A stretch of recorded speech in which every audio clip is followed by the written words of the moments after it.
चित्रपटाचे महेश गायकवाड ठाण्याच्या ज्युपिटर रुग्णालयातून डिस्चार्ज त्यांना मिळालाय। उल्हासनगरमध्ये आमदार गणपत गायकवाड यांनी केलेल्या गोळीबारात शिंदे गटाचे कल्याणचे पूर्वचे शहराध्यक्ष महेश गायकवाड जखमी झाले होते।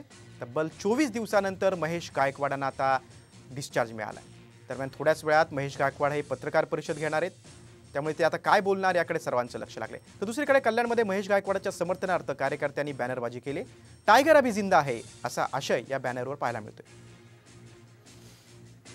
गायकवाडांना आज डिस्चार्ज मिळतोय। तब्बल 24 दिवस त्यांच्या ठाण्यातल्या ज्युपिटर हॉस्पिटलमध्ये उपचार सुरू होते। मृत्यूशी झुंज देते आता ठणठणीत झालेले आहेत, त्यांना आज डिस्चार्ज मिळतोय। भाजपचे आमदार गणपत गायकवाड यांनी पोलीस ठाण्यामध्ये उल्हासनगरमधील पोलीस ठाण्यामध्ये त्यांच्यावर गोळीबार केला होता, त्यानंतर ते गंभीर जखमी झाले होते।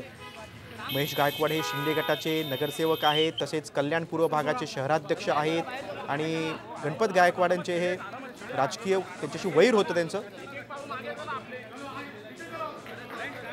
आणि आजच्या पत्रकार परिषदेमध्ये आता महेश गायकवाड काय मुद्द्यांवर बोलतात ते बघणं महत्त्वाचं आहे।